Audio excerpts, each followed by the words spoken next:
A esta hora presentamos Pienso Luego Extinto, programa sobre el vino, las viñas, los viñateros y el mundo que se vive entre vendimias. En esta mesa con amigos vamos a catar y a conversar de este maravilloso y ancestral alimento que ya transita por nuestras venas. Salud y bienvenidos.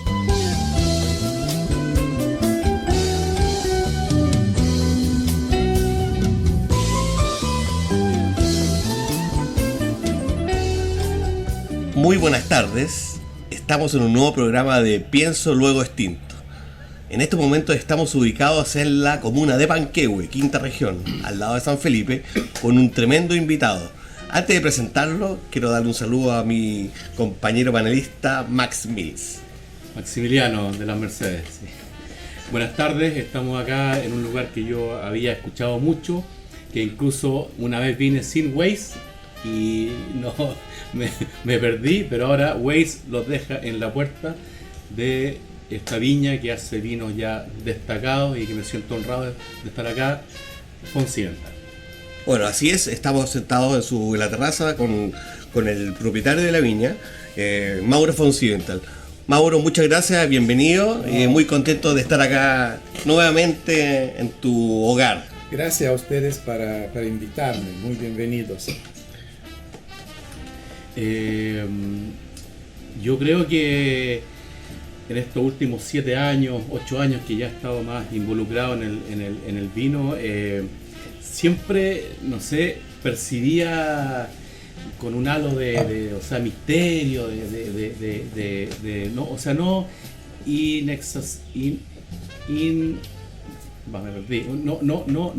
remoto, pero ustedes de un comienzo están recibiendo visitas, están abiertos al enoturismo. Sí, Max, efectivamente nosotros hemos empezado en paralelo con la actividad de la viña. Abrimos la viña en el año 2004, la primera cosecha fue en el año 2002, porque siempre hemos pensado y seguimos pensando que el turismo es muy importante para Chile. Es una de esas actividades que te permite un crecimiento económico sin necesariamente afectar la naturaleza, el paisaje. Es decir, es una de esas actividades humanas necesarias porque, entre otras cosas, permite dar a conocer lugares del mundo espectaculares, con muchas cosas interesantes como Chile, pero es una de esas actividades humanas que permiten crear empleo, crear oportunidades para los jóvenes, nuevas formas de trabajo. Y Chile tiene un potencial inmenso en ese sentido, ¿no? O sea, eso es lo que habitualmente uno escucha como la industria sin chimenea. Claro, industria sin chimenea. Y yo diría que Chile tiene la ventaja de ser un país con una geografía increíble, que todos conocemos, y de ofrecer lugares, clima, experiencias tan diferentes. Así que dentro de esa experiencia, la del vino me parece fundamental. Chile, yo creo que una de las primeras imágenes que uno piensa cuando se habla de Chile es la del vino. Oye, Mauro, cuéntanos una cosa. ¿Cuándo llegaste a Chile? ¿Cómo llegaste a Chile? ¿Y cómo se te ocurrió realizar este proyecto que ya es una realidad acá en esta zona tan hermosa y de tantos buenos vinos que nos da el Valle Aconcagua? Cuéntanos a la gente que nos está escuchando un poco de la historia. Sí, no, claro. Mira, puede ser curioso, pero hablando de viñas, el hecho fundamental, uno de los hechos fundamentales son las raíces.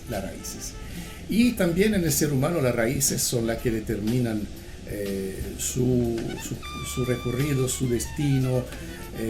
¿Y cuáles son mis raíces? Ya, por supuesto, son raíces suizas por un lado. Yo nací en Suiza, en la parte sur de Suiza, cerca de Italia. Me eduqué en Suiza, hice la universidad, trabajé durante muchos años en Suiza. Pero por otro lado, mis raíces son las raíces mediterráneas, la parte de mi madre. Y cuando uno dice Mediterráneo, no solamente piensa la cultura griega y su influencia a nivel planetario.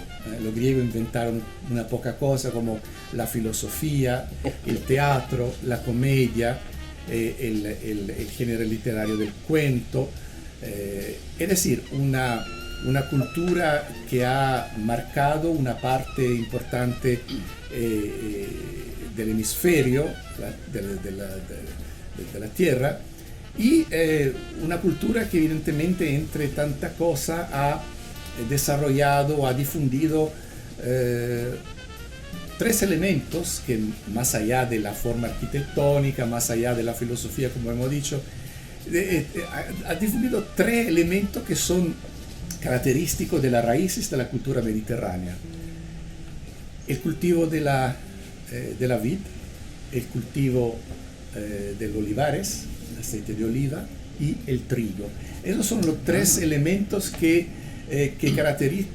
pueden caracterizar esa cultura mediterránea que va desde la Grecia y que llega hasta Portugal, que llega hasta a tocar la parte no solo de la isla, pero también de África del Norte, etcétera, etcétera. Entonces esas son las raíces: el trigo, el aceite de oliva y el vino. Y esas raíces son las que yo pude cultivar gracias a mi madre, que era italiana, y que evidentemente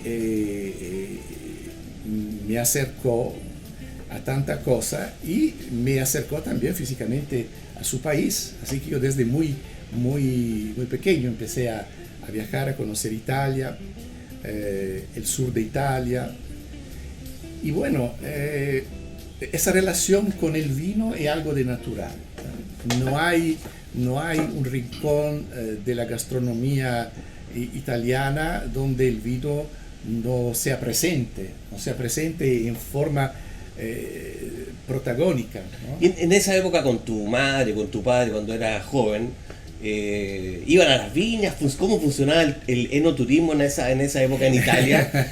Yo me imagino que debe ser distinto, que no tengo idea, por eso te pregunto. No, mira, hay que pensar que Italia de 1970, de 1964, ¿no? Yo nací en una época muy entretenida por lo demás.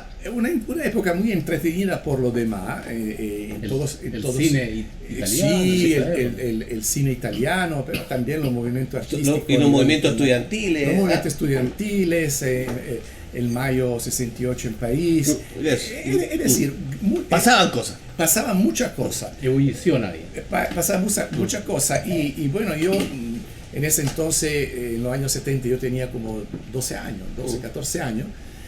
Y evidentemente la palabra enoturismo era algo de muy diferente de lo que podemos entender hoy. Claro, el panorama enológico de Europa era totalmente diferente de lo que hay hoy. Si nos concentramos en lo que era Italia, había una 12, 14 denominaciones importantes, un poco en toda la región, en Toscana, en Piemonte, o el Barolo, en el Véneto, etc. Pero aparte de eso, la gran producción era la producción de vino a granel, por decirlo así. Los grandes volúmenes. Los grandes volúmenes, más sobre todo la forma de comprar el vino pasaba en los años 60, 70 todavía, en la compra directa. Uno iba a la con botella, con garrafa, con garrafa. Y bueno, claro que en 40 años la evolución ha sido inmensa. Hoy en día hay decenas de miles de etiquetas que ni en sueño, cuando yo me movía en esos lugares, estaban. Entonces, por un lado fue un acercamiento natural a través de la gastronomía, el hecho de siempre ver en la mesa una botella de vino, y sobre todo teníamos unos primos que vivían muy cerca de donde yo vivía. Ellos vivían pero la parte italiana, al lago di Como, ¿no es cierto? Y esos primos prácticamente todos los domingos era una reunión de familia, ¿no? Nosotros, familia chica, hijo único, pero ellos la familia más grande, entonces venían ellos a visitarnos. Y el domingo sagrado, el almuerzo con los primos. Y bueno, ellos traían una botella de Barbaresco, de Barolo, de Amarone, de Valpolicella, de lo que sea. Y para ¿cómo decirlo? Para buscar argumentos de conversación, porque ¿sabes? Un domingo, 2 domingos, 3 domingos, 200 domingos, es decir, era importante, sí, porque con la familia sí, hay que inventar argumentos, si no uno es siempre la misma, uno se aburre como ostro, hay que decirlo, ¿no? Así que bueno, en Chile decimos más aburrido que bailar con tu hermana. Algo así. Eso. Era simpático, pero evidentemente. Entonces yo me inventé una sorta de juego que era más bien para conversar, para entretenernos, que era el siguiente. Yo me encargaba de comprar vino francés, ¿ya? O algunos vinos suizos, porque Suiza, a pesar de todo, es un país productor de vino. Hay una inmensa... ¿Vino blanco? Vino blanco y tinto. ¿Sí? Tenemos 30.000 hectáreas plantadas, piensan que no es 30.000 hectáreas. Entonces, algunos vinos suizos, pero la vuelta era rápida, ¿no es cierto? Y sobre todo vino francés. Entonces, uno iba comparando cosas que no son comparables, evidentemente, pero era para no aburrirse como ostra, ¿no? Esa era la idea. Y en esa forma yo empecé muy temprano a acercarme a los vinos franceses, que en esa época eran ya mucho más, ¿cómo decirlo?, definido, estructurado. También hubo en 40 años un crecimiento de etiqueta, de cosas, pero las grandes regiones vitivinícolas están ahí desde miles de años, ¿no es cierto? Y las denominaciones están ahí desde por lo menos 150 años. Y los grandes vinos están ahí hace rato. Y los grandes vinos están ahí, inclusive hace 40 o 45 años atrás.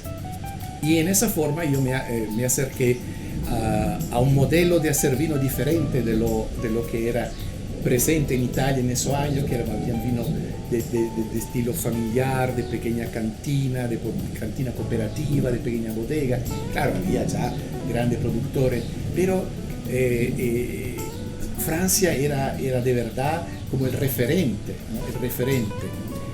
Así que ahí descubrí Burdeos, y dentro de todas las regiones de Francia, Burdeos es el que me llama mucho la atención, y yo sigo siendo muy enamorado de la cepa bordolesa. Y mira tú que por casualidad la historia vitivinícola de Chile de los últimos 150 años son la cepa bordolesa. Entonces, con todas esas raíces, ¿no? con toda esa información, digamos, en el corazón, en la cabeza, durante muchos años he pensado, como mucho amante del vino, de hacer su propio vino, ¿no? Hacer mi propio vino. Bueno, entre tanto tuve que estudiar, terminar mi formación de abogado, ejercer durante 25 años. Usted, como Robert Parker, es abogado, que bueno, entró en el vino. Bueno, me halaga mucho la, ¿cómo se dice? La analogía, pero sí, efectivamente hay algo en común. Yo debo decir que siempre me gustó mi profesión, siempre me gustó. Pero cuando yo empecé a desarrollar este proyecto, yo tuve que decidirme. Ya, pero ¿por qué Chile? ¿Tú habías venido a Chile alguna vez, no? No, nunca, jamás. No. Dijiste, en Francia, o sea, yo pienso que dijiste, en Francia comprar 1, 2, 3, 5 hectáreas donde yo quiero hacer este vino debe ser un poco caro. Mira, también el hecho que regiones muy conocidas como Burdeos, Borgoña, Côtes-du-Rhône, Hermitage, etcétera, son bien, ¿cómo decirlo? Son bien saturadas dentro de su potencial de búsqueda de cosas nuevas, diferentes. Es muy estructurado, te regulan la forma de poda, el riego, todo. La vendimia. Sí, esos son, las reglas son muy hay muchas reglas, Sí. pero yo no, en ese momento como se trataba de fantasticar, de soñar, no descartaba ningún destino. Y ahí obviamente el tema de las raíces, ¿no? El tema de las raíces. Una de las cosas que siempre me interesó, aparte del vino, aparte de la burguesía, fue el arte. El arte, sobre todo el arte contemporáneo, el arte moderno, pero el arte en general, ¿no? El arte en general. Así que un amigo mío que se había casado en Chile, Ireneo, Ireneo Nicora, el gran Ireneo. Ireneo Nicora, pintor, artista, se había casado en Chile y pintaba en Chile. Ahora, vender pintura abstracta como él hacía en Chile en los años 90, bastante difícil, por no decir imposible. Entonces, él me escribe una carta, todavía con carta, pidiéndome por favor de ayudarlo por algunos contactos en Suiza, pequeño museo, galería, etcétera, etcétera. Y durante muchos años lo ayudé en ese sentido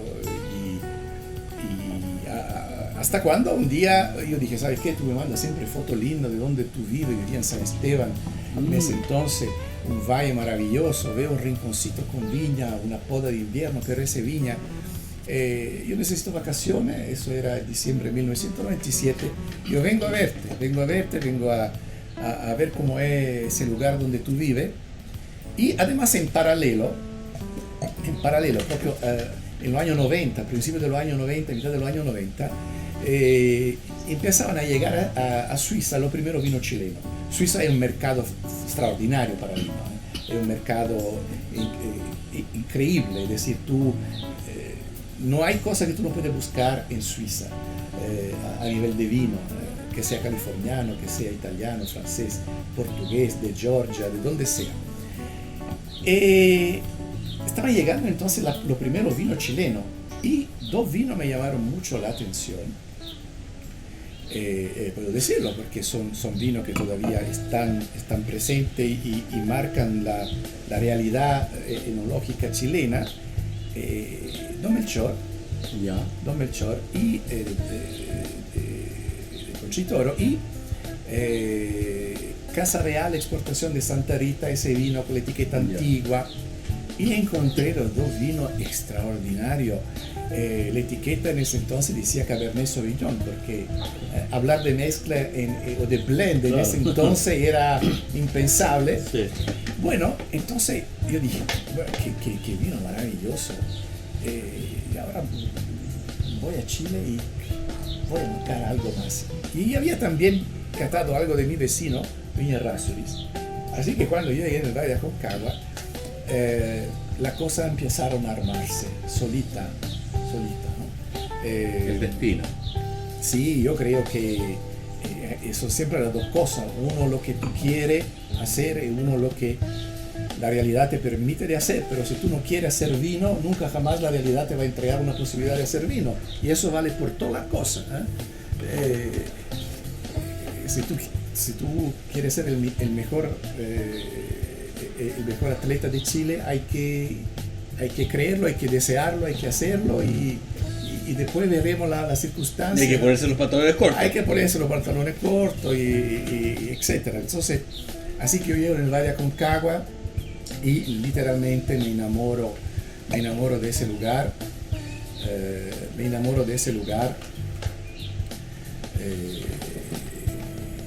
Un día de verano, San Felipe, una temperatura bastante notable, 35, 34, 36 grados.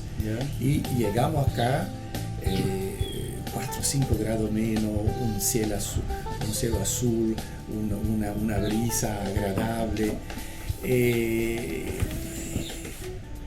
Y yo pensé, yo acá podría desarrollar este proyecto que tenía guardado tantos años. Y la verdad que así fue. El día mismo que yo regresé a Suiza, a las 8 de la mañana de ese mismo día, yo tenía un vuelo a la 1:30, estábamos acá en el campo, en ese mismo lugar, era un terreno abandonado, había había un poco de choclo, una media hectárea de uva de mesa. Alguien me había pasado un dato, ¿no? Y a las 8 estaba acá conversando con el dueño de esa parcela, que era la parcela 7, esta, donde estamos. Y bueno, yo estaba tan convencido de la voluntad del lugar, de la potencia del lugar, que compré las 10 hectáreas antes de regresar, antes de irme a Pudahuel. Convengamos además que me imagino que te fijaste que tus vecinos son acá a menos de 1 kilómetro de Razo. Y dijiste, aquí algo tiene que haber. Buen champú, buen cáliz. Claro, en ese sentido no hemos inventado nada. Y de hecho, cuando nosotros limpiamos el terreno, encontramos trenes antiguos de cañería de griega antigua, que eran los trenes del antiguo viñedo de Maximiano Errázuriz, porque toda esa zona, acá que está cerca de la montaña, 500 hectáreas al principio, después 700 o más hectáreas, todo eso era viña, así que... Cañerías de greda, ¿eh? Sí, no lo había escuchado, lo reconozco. Sí. Entonces, lo interesante ha sido lo que hemos hecho después. Es decir, me quedó súper claro que acá el proyecto tenía que ser un proyecto diferente, un proyecto que justamente en ese entonces apuntaba, ojalá, a la calidad, a la exclusividad también de los vinos, A la identidad del lugar, absolutamente, y a ese famoso blend, la famosa mezcla, ¿no? Porque nosotros plantamos acá las variedades clásicas justamente de Burdeos, pero en enología 1 más 1 no hace 2, hace 3 o 4, es decir, el hecho de saber combinar diferentes cepas es muy interesante. Y tengo que decir que el terruño donde empezamos a plantar, donde empezamos a vinificar... Que la parcela 7, que lleva el nombre 7 de uno de tus vinos emblemáticos. Sí, claro, sí. La parcela 7, que es la parcela efectiva de donde sale la uva, donde está la bodega y donde estamos nosotros, ¿no es cierto? Porque, abro una paréntesis, el buscar nombre para los vinos no es nada sencillo. No, yo sé que usted es abogado y no enólogo o sommelier. ¿Usted es el que hace las mezclas o un enólogo? Mira, nosotros desde el principio, desde el primer día, trabajamos con un querido amigo, enólogo asesor, que es Stefano Gandolini. Ah, con Stefano Gandolini. Viñamarino, sí. Y él nos acompaña el día de hoy también. Él tiene sus propios proyectos ahora. La Esther María. Sí, la Esther María, tiene muchas cosas, pero siempre está presente cuando necesitamos su ayuda. Yeah. El tema del vino, ese vino no se hace al momento de hacer la mezcla. Ese vino se hace al momento que uno decide de plantar la viña, de cómo plantar, de dónde plantar y de por qué plantar, cuál es el fin de plantar la viña. Entonces, el vino es el resultado de 1000 decisiones que son anteriores a la mezcla. Pero claro, la mezcla es importante y evidentemente refleja lo que son mis gustos, porque siempre esa es la idea. Yo después soy lo que tiene que salir a vender el vino, así que tengo que ser yo convencido de lo que estoy ofreciendo. Estamos en Viña Fonsimental, ya haremos una breve pausa, queridos amigos, y ya volvemos después de esta cortina musical.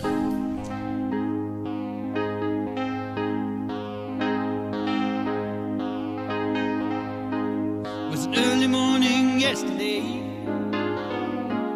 I was up before the dawn, and I really have enjoyed my stay, but I must be moving on. Like a king without a castle, like a queen without a throne, I'm an early morning lover, and I must be moving on. Yeah, yeah.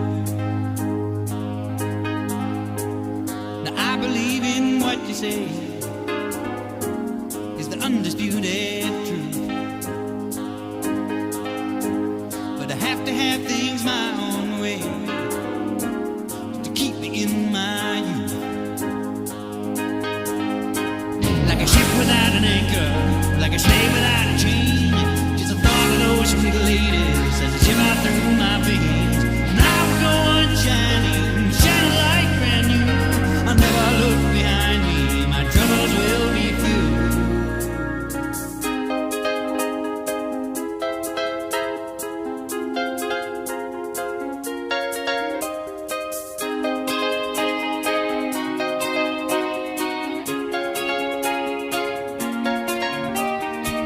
Goodbye, stranger. It's been nice. Hope you find your paradise. Try to see your point of view. Hope your dreams will all come true. Goodbye, Mary. Goodbye, Jane. Will we ever meet again? Feel no sorrow. Feel no shame. No tomorrow. Feel no pain. Sweet devotion, it's not for me. Just give me motion, set me free. Land in the ocean, far away. Life I've chosen every day. So goodbye, Mary. Goodbye, Jane. Will we ever meet again?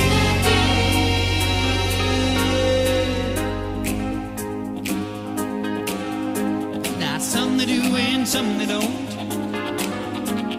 and some you just can't tell.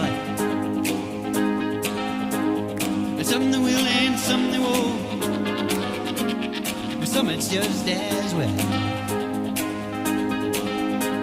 You can laugh at my behavior, that'll never bother me.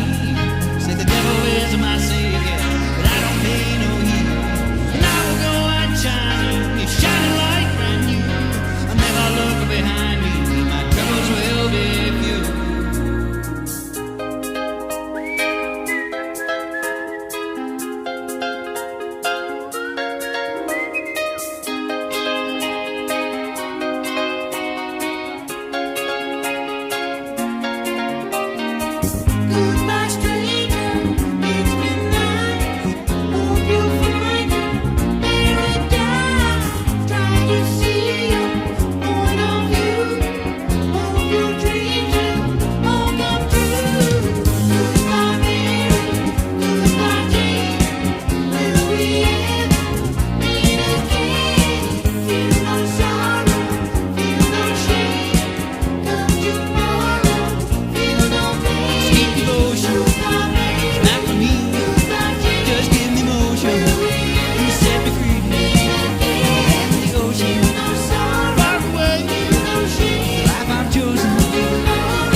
¿Gustas del buen vino y también del cine? ¿Quieres interiorizarte de esta armoniosa unión? En el libro Vinos de Película, del escritor y comentarista Maximiliano Mills, nos enteramos de las mejores películas y documentales sobre vinos. Solo descárgalo en amazon.com. Maestranza Etol. Más de 50 años en el mercado dando soluciones a nuestros clientes en la reparación y fabricación de repuestos industriales. Cumplimos con los más altos estándares de calidad, mantención de despaletizadoras, diseño e instalación de estructuras de acero inoxidable, tuberías SMS y todo lo necesario para la industria del vino. Maestranza Etol, calle Eusebio Lillo 261, teléfono 32 221 44 16, Valparaíso.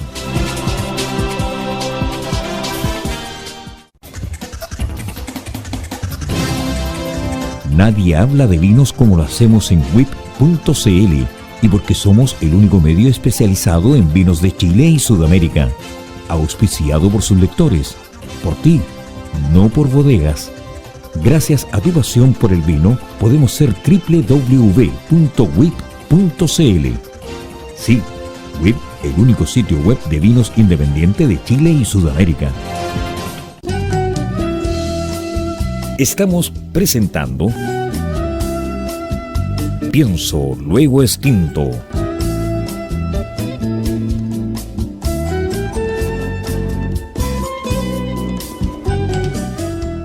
Bueno, este temazo de Supertramp elegido por Mauro Froncidental.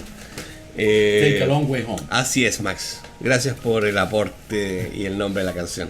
Oye, esta conversa estaba muy entretenida y me gustaría, en el fondo, porque nos acabamos de servir una copa de vino, que Mauro nos cuente qué estamos tomando y cuál es la característica de este vino. Un 2012, gracias. Un 2012, sí. Bueno, esa es también una de las características de nuestro vino, de ser vino pensado para la guarda en botella, porque con la guarda el vino desarrolla aroma siempre más complejo, siempre más interesante. Así que nosotros básicamente hacemos vino de lugar, con el sentido de lugar. Hoy día se habla de terroir, de terruño, vino concentrado, y vino pensado para enfrentar la guarda. Montelic es muy interesante porque es un blend, una mezcla de tres cepas bordolesa, el Cabernet Sauvignon, el Carmenere y el Petit Verdot. Y prácticamente es muy similar, por decirlo así, a los vinos que se tomaban en Bordeaux en el siglo XVIII, en el siglo XVII. El Merlot aparece en forma estable a Bordeaux a partir de 1815, 1820 y se transforma en una cepa, ¿cómo decirlo?, muy utilizada después de 1850, 60, la época de la filoxera, ¿no? Entonces eso es un blend que quizás se tomaba a Bordeaux antes de la llegada del Merlot, y es una expresión muy fiel de lo que hacemos acá. Yo recuerdo hace mucho tiempo atrás, o no tanto tiempo atrás, que si no me equivoco, el Montelic, corrígeme tú, Montelic, no estoy hablando del año, ganó gran medalla de oro en Bruselas. Ah, no, sí, no. Sí, pero no solo la gran medalla de oro. Bueno, primero ganó... Montelic, ¿cierto? Montelic, sí. ¿Qué año? Esa fue la cosecha 2004, si no me equivoco. Y estamos tomando un 2002. Un 2012, sí. En ese entonces, el Concours Mondial de Bruxelles, que existe desde 150 años, Sí, 130 es de los años, clásicos. es de los clásicos, se hacía en Bruselas y todos los vinos llegaban en Bruselas. En los últimos 10 años, el Concours Mondial se hace en diferentes países. Pero entonces, cuando todos los vinos llegaban a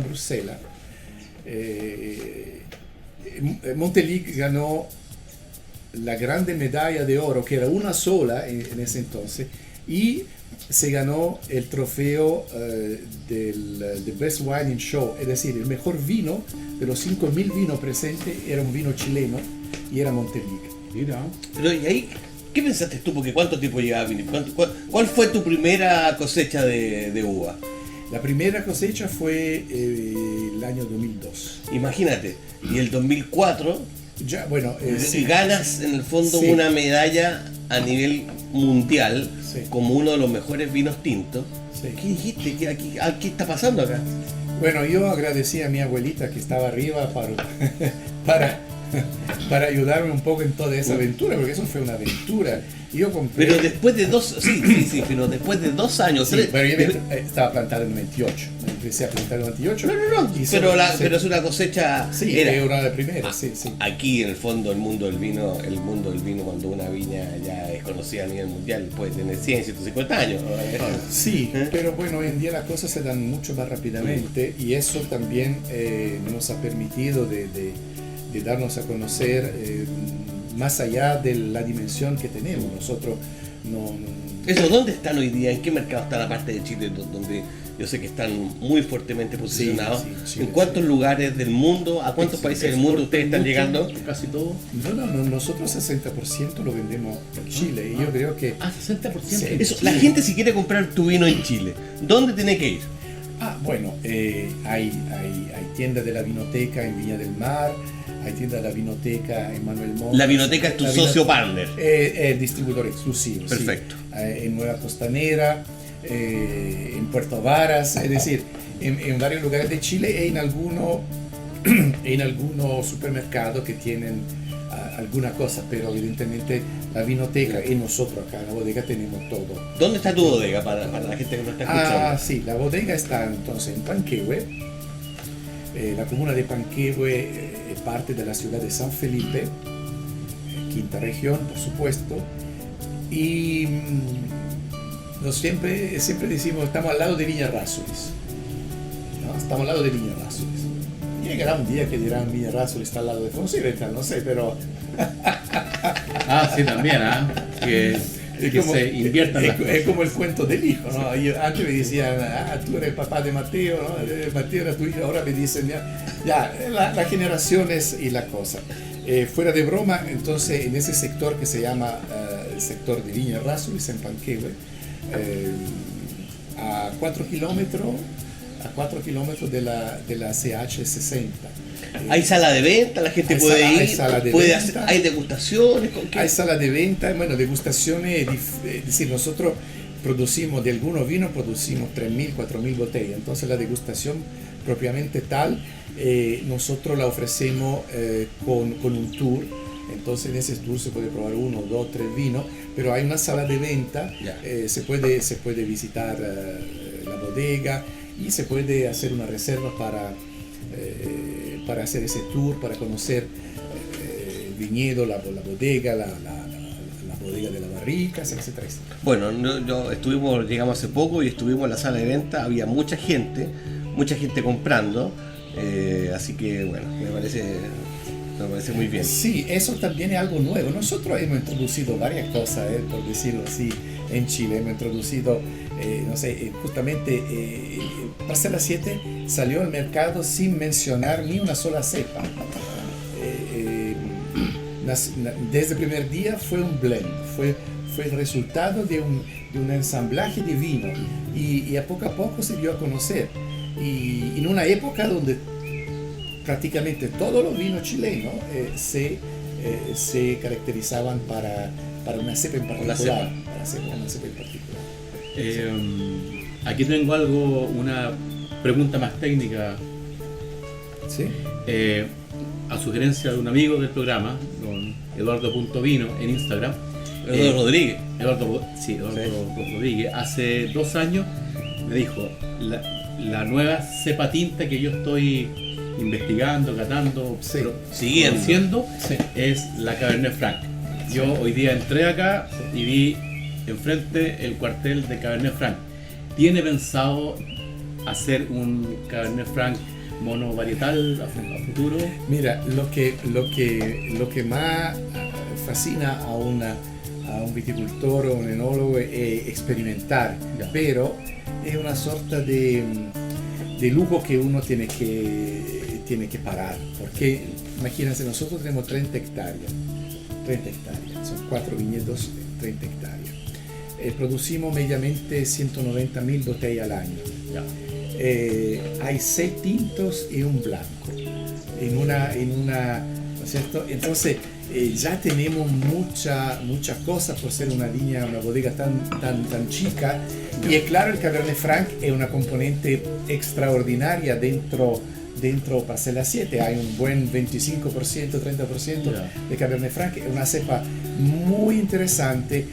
Hay algunos vinos a nivel mundial que son extraordinarios, donde el Cabernet Franc es la cepa que presente por lo menos un 50%.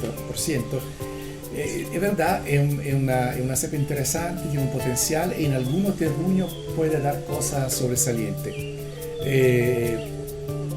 Acá 1 más 1 hace 3, es decir, si uno la combina perfecto. con un poco de Merlot o con un poco de Cabernet Sauvignon, pueden ser cosas todavía fascinantes en cualquier momento. Así que me encantaría experimentar muchas cosas, me encantaría experimentar el Malbec chileno es de una finura, de una elegancia que nada que ver con otro Malbec, ¿no es cierto? Yo pienso que todavía Chile ofrece esa posibilidad de buscar lugares, de buscar formas de hacer vino que pueden darnos sorpresas muy linda sorpresa. Pero para regresar a la pregunta que me hice Max antes, ¿a dónde vendemos los vinos? Sí, 60% en Chile y el 40% lo exportamos prácticamente en todos los mercados más significativos cuando se trata de dar a conocer un producto como esto, es decir, en Europa, en Inglaterra, en Irlanda, en Suiza, por supuesto, en Holanda, en Bélgica, y obviamente en América Central, en América del Sur, Brasil, Panamá, Costa Rica, inclusive de vez en cuando una cajita se va a Argentina, y obviamente Asia. Asia es un mercado donde nosotros empezamos a trabajar hace casi una década, se puede decir, y obviamente no solamente China, pero también Hong Kong, Taiwán y Indonesia. Entonces estamos en 16, alternativamente entre 16, tenemos como 18 o 20 mercados. ¿Te gustaría mantener ese equilibrio 60-40 o te gustaría mandar más vino hacia afuera? Mira, es una muy buena pregunta justo el día que pagué la IVA y la ILA. Es decir, es increíble que 40% del valor de una botella de vino tenga que terminar en impuestos. Para mí siempre ha sido una cosa incomprensible. Yo creo que uno de los pocos, o quizá el único país al mundo que produce vino, que tiene una presencia internacional tan fuerte y que impone el vino con un impuesto global entre y la IVA que casi el 40%. Entonces, justamente el día que pagué la IVA, esa pregunta como que... El ILA sobre todo. El ILA, sí, El el ILA. ILA. La IVA también, porque si uno compensa siempre el IVA significa que no está ganando nada, que está gastando, Claro, lo que se mismo está que está gastando vendiendo. lo que está vendiendo. Sí, Entonces, nosotros tenemos una... Yo creo que la parte, el gasto más grande de los 60 gastos que puede tener una viña es esto. Bueno, pero en estos momentos que Chile se está, entre Reorganizando. comillas, reorganizando, ¿qué mensaje le mandaría al ministro de Agricultura respecto al vino? No, yo creo Un que- mensaje un mensaje. Constructivo. Mire, en ese momento... sin capucha. En ese momento nuevamente el día es como difícil porque en ese momento que el país está tratando de encontrar los recursos necesarios para transformar en el país del siglo XXI, en un país Más justo, más solidario. a la altura del potencial que tiene Chile. Chile siempre se ha si è posizionato in America Latina e puede seguir posicionándose como un país a la vanguardia de alguna cosa, ¿no? Pero un mensaje concreto. El mensaje concreto, no, es, mira... ¿te gustaría bajar en el ILA? ¿Qué te gustaría? ¿Qué apoyo te gustaría? ¿O qué, Sí. o- No, el apoyo evidentemente el ILA por un producto nacional, por un producto que permite un ingreso no indiferente a nivel de economía. Eso yo creo que el ILA sobre el vino chileno me parece algo que yo nunca acepté de buen grado. Más allá de la diferencia que uno, ¿no? Pero simbólicamente casi. ¿Acaso Italia castiga su propio vino? ¿Acaso Francia castiga su propio vino? Normalmente lo que castigan los vinos son los que no lo producen. O sea, que que lo castigan al importan. consumidor. No, es que sí, pero indirectamente. Además. No, pero indirectamente uno no tiene mucha gana no tiene mucha gana. Yo hoy en día me gasto de ILA y de IVA más de lo que me gasto en un año en toda la herramienta de la bodega, toda la barrica, todos los costos de la bodega, desde los insumos, de la... el punto, Sí. el gasto más grande. Mira, yo quizás pueda estar equivocado, pero siempre he intuido que el ILA fue más allá como un impuesto a tratar de evitar el alcoholismo. Pero hace 3-4 semanas conocí a un sommelier de Italia y me contó que en Italia, si yo quiero abrir un bar de vinos, solamente vinos, no vodka, ron, whisky, cachaza, por abrir un bar de vinos en Italia yo no tengo que sacar patente, porque para Italia es vino. Entonces yo quisiera soñar un Chile en donde el vino no tuviera un IVA excesivo, patente de alcohol por vinos. Yo creo que ese es un país vinícola. Sí, es un tema complejo. Yo quiero quizás tomarlo un momento en serio. El tema del alcoholismo no es un tema de impuesto, ¿no? El tema del alcoholismo Sí, es un tema de salud. de salud Pública. personal, de salud pública, de muchas cosas, ¿no? Entonces no podemos castigar inocentes por pecadores. Es decir, la gran Claro. mayoría de los consumidores de vino no tienen problema de alcohol, ¿no? Entonces, tratar de justificar ese tipo de cosas a través de una alza de impuestos nuevos, me parece injusto. Me parece Sí, injusto, de todas maneras. Básicamente me parece injusto. Y como digo, también desde el punto de vista simbólico, uno de los grandes países productores, uno de los grandes países exportadores del mundo en vino es Chile, y Chile viene con esa carga a nivel de consumo local, que al final es el consumidor que la paga, ¿no? Claro. Pero por otro lado comprime los márgenes del productor de vino, que ya no son márgenes extraordinarios, porque, como digo, IVA y ILA, cuando son, ¿cómo decirlo? Cuando son el costo más importante de una empresa, algo no anda bien. ¿Es un negocio difícil este del vino?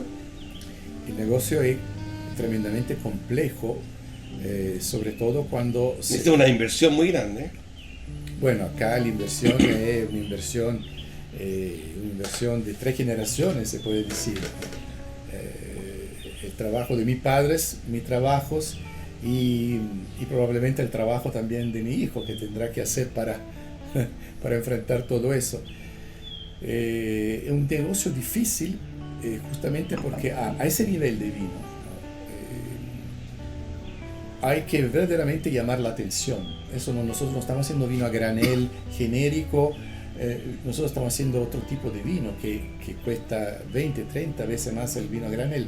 Entonces, para que un consumidor se acerque a ese tipo de producto, hay de verdad tener algo que justifique ese tipo de gasto. Y entonces, negocio difícil, aunque hay que decir, es aún más difícil en Europa, donde hay un sinfín de de normas que acá en Chile no hay, y que son normas respecto al tipo de cepa que tú quieres plantar, dónde plantarla, con qué densidad. Bueno, y los valores también, los valores de la tierra. Yo estuve hace poco en Francia y en unas zonas que eran bien exclusivas, el valor de la hectárea puede llegar a 1.000.000 de euros. Sí, porque eso, pero eso representa un estatus, no representa, ¿cómo decirlo?, un elemento económico dentro del cálculo de la rentabilidad del proyecto, porque no hay ningún vino al mundo, o quizá hay uno o dos que pueden justificar, que pueden aguantar $1.000.000 la hectárea, ¿no? El cálculo es fácil, tú en una hectárea, ¿cuánto? El punto de equilibrio ahí es ¿Cuánto botellas? 8.100 Sácale años. 8.000 kilos. No, sácale, Sale sácale 6.000 botellas, 8.000 botellas. sácale 8.000 botellas, entonces ya No no digo, es- eso digo la zona emblemática. Sí, no, la zona, bueno, hasta 3 millones se pagó, hasta 3 millones. Entonces, ya esa relación no existe. Es verdad que son lugares donde uno sabe desde el primer día que lo que va a sacar de ahí tiene Sí, mercado, tiene mercado y tiene mercado ya. de alto costo. Y hablando de este Chile nuevo que se viene, hay otra palabra que es muy empleada y estimulada a aplicarla, que es la asociatividad. Claro, Y ustedes ambos claro. están en dos asociaciones que son un gran ejemplo de eso, que es MOVI, Movimiento de Viñateros Independientes, y la creada hace 2 años y medio, Asociación de Viñateros de la Concagua. Sí, ¿Qué, sí. o sea, Sí. nos comparten de Bueno, esa- Mauro es fundador de AMPAS. Ah, ya. Así que El MOVI el 2009. Sí, y Aconcagua el estamos de 2000. cumpleaños este año, cumplimos 10 años. 3 años yo creo. 3 Ya, años. Aconcagua el 2006. Sí. Maravilloso lo encuentro. Sí, especialmente Movi ha sido es como abrir una ventana de aire fresca dentro de un mercado que era un poquito, no digo aburrido, pero donde se imaginaba que las novedades eran limitadas. Sin riesgos, quizás. Un mercado, digamos, más convencional, por decirlo de alguna forma. Movi ha sido una aventura extraordinaria, también para mostrar nuevos lugares en Chile y otra forma de hacer vino, ¿no? Otra forma de hacer vino, Sí. otra dimensión, otra participación del que está a cargo de un proyecto como lo de Movi. Movi, la verdad que ha sido un aporte que obviamente a nivel cuantitativo es mínimo, ¿no? Porque todo Movi junto no hacen el 0,01% de la producción chilena, pero sí un gran aporte a nivel de descubrimientos del potencial de valle, de lugares, de cepa, de forma de vinificar, y también un aporte en la forma de pensar al negocio del vino, ¿no? No es necesario tener 1.000 hectáreas y hacer Claro. una inversiones de 100 millones de dólares. Se puede hacer vino, se puede vivir con el vino, vivir del vino en dimensiones más humanas. Y el tema de los viñateros de Aconcagua responde a una cosa en particular y a esa que se conversaba al principio. Es decir, Aconcagua es un valle maravilloso, es un valle emblemático en la historia de Chile. Sí, fundacional. Es el valle fundacional de Chile por todos los aspectos que queremos tomar, ¿no es cierto? Partiendo de los restos más antiguos que se hallaron en una cueva acá en la parte superior de la Aconcagua con restos humanos que son de 10.000 de años. Entonces el primer testigo de una presencia humana en Chile, el Valle de Aconcagua, después la cultura picunche, después el aporte cortito pero fundamental de la cultura y de la administración inca, ¿no es cierto? Después los españoles que llegan y que empiezan a confrontarse con esa nueva realidad acá en el Valle de la Aconcagua, ¿no? Y hasta llegar al periodo de la liberación, al periodo con la batalla de Chacabuco acá. De la emancipación, bueno, El ejército El libertador. ejército libertador que cruza en varias partes de los Andes, Sí, no solamente, sí. pero la parte más importante Acá. cruza acá, y en la batalla Chacabuco. quizá más importante por todo lo que viene después, la batalla de Chacabuco se gana acá. Y después a nivel enológico, Aconcagua siempre ha sido un valle vitivinícola.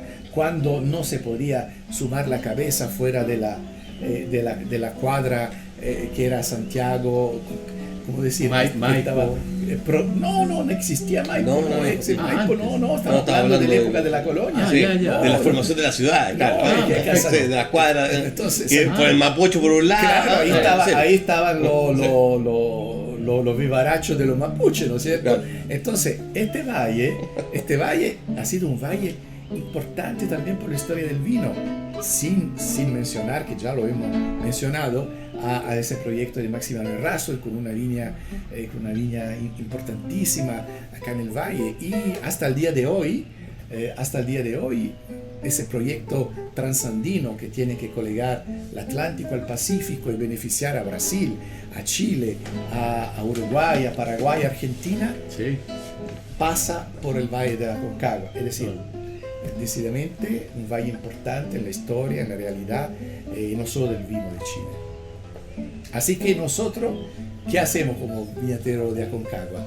Queremos mostrar, valorizar, dar a conocer un valle que a 100 kilómetros de la capital, fomentar un turismo regional, fomentar un turismo nacional y también fomentar un turismo internacional. Yo creo que esa es nuestra preocupación, y pensando en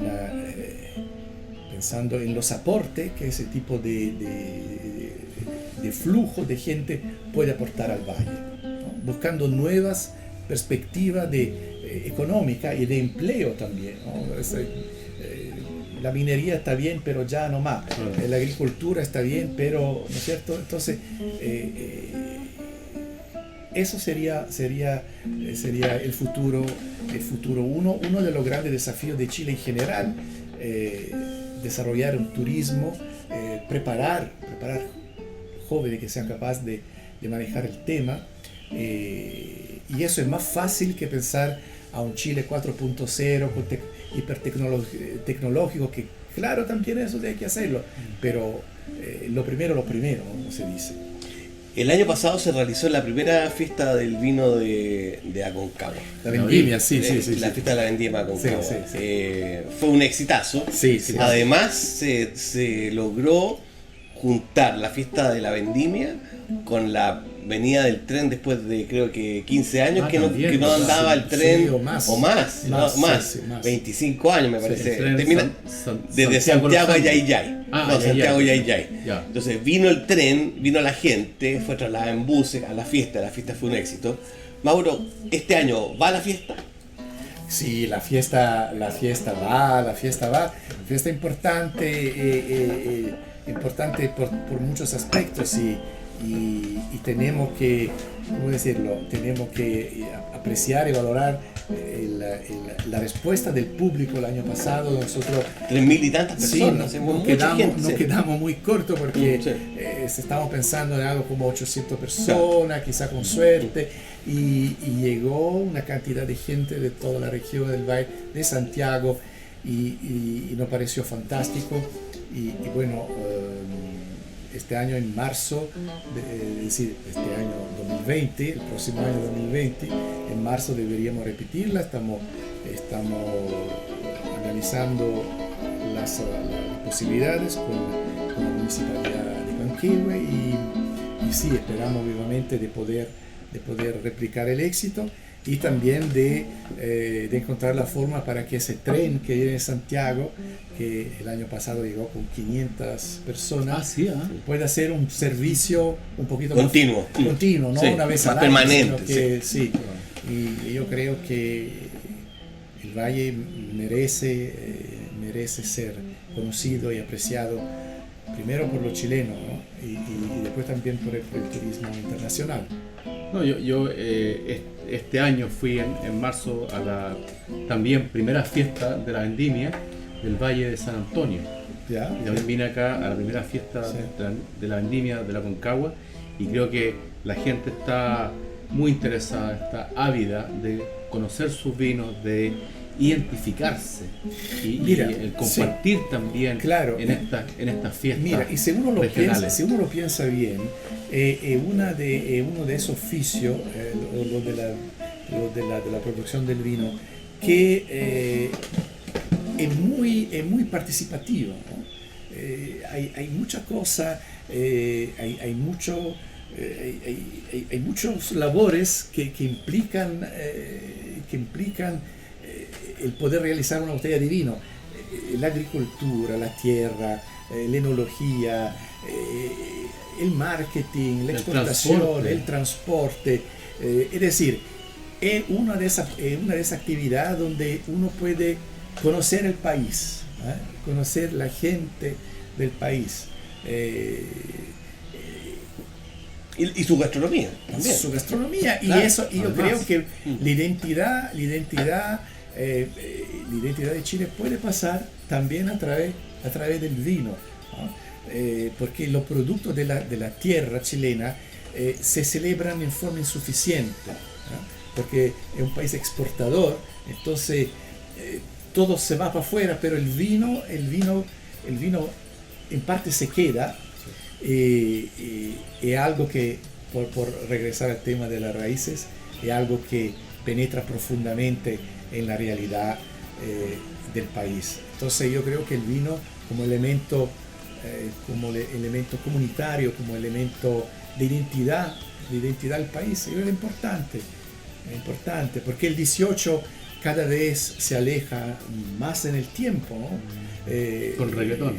No, es que cada vez, obviamente es fundamental, pero hay que, especialmente en una época de transformación como la de ahora, hay que buscar cuáles son los otros vínculos entre los hombres y las mujeres de Chile para que todos se sientan chilenos y crean que ese país puede prosperar si todos comparten esa idea de país y si todos ponen sus esfuerzos en pro de eso.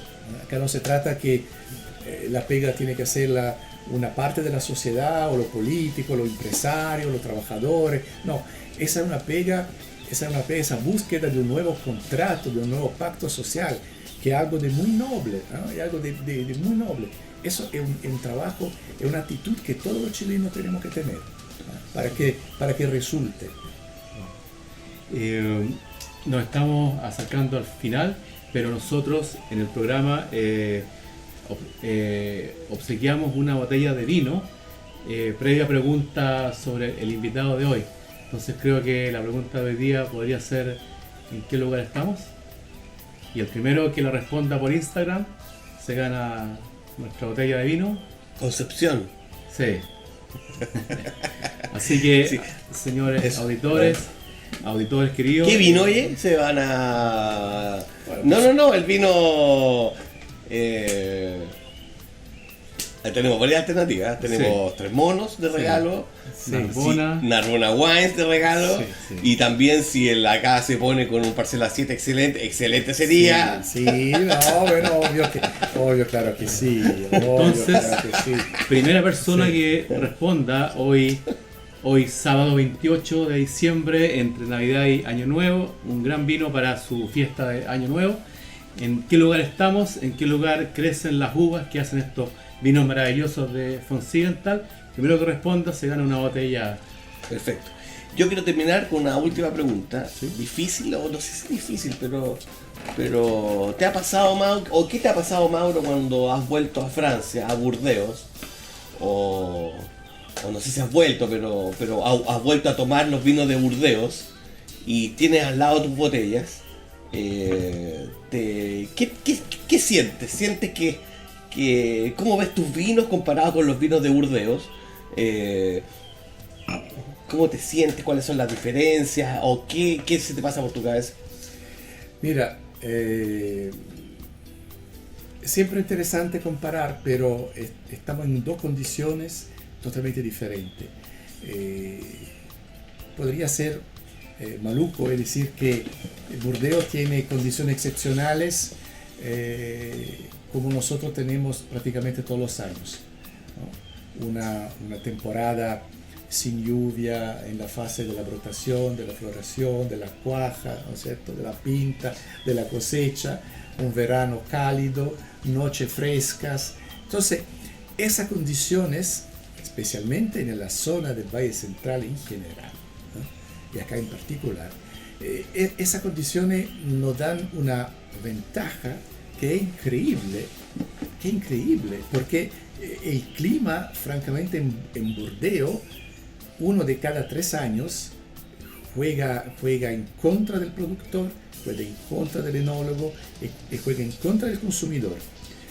Acá tenemos esa chance de condiciones extraordinarias. Los vinos tienen una expresión frutal, una fuerza, una intensidad que es maravillosa, ¿no?, en una relación precio-calidad que francamente poco países pueden acercarse. No digo superar, digo acercarse a la relación precio-calidad de los vinos chilenos. Entonces, si uno puede decir que los vinos, que nuestros vinos acá del Valle son hijos ideales de los vinos de Burdeos, yo creo que esos hijos han demostrado ser a la altura de la familia y no solo. La verdad que hay terroir en Chile que son para vino de clase mundial, no quepa duda. Bueno, Max, hemos tenido un excelente programa.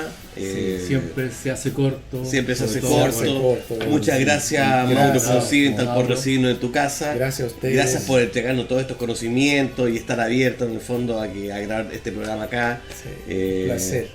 Max, tú te despides. Y lo mejor para este 2020 que está a 5 días, ya estamos mirando el próximo año, y que la vendimia sea exitosa, normal, sin sobresaltos climáticos, Ojalá. y esperamos un 2020 con los maravillosos vinos de Fonsivental siempre ahí para disfrutarlo. Muchas gracias. Mauro, Gracias. por recibirnos. Gracias. Gracias, auditores. Nos veremos el 2020. Gracias a todos. Gracias. Bueno, y que sea una buena un buen fin de año y una buena fiesta de fin de año. Sí, por supuesto. Que lo pasen muy bien. Que lo pasen celebren. muy bien. Con mucho vino. Con mucho vino, Con exacto. mucho vino. Con mucho vino. Y también Sí. algunos espumantes Sí, de sí, Chile. Sí. Gracias, buenas tardes. Gracias.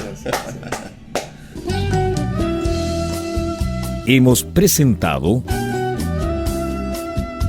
Pienso, luego extinto, programa sobre el vino, las viñas, los viñateros y el mundo que se vive entre vendimias.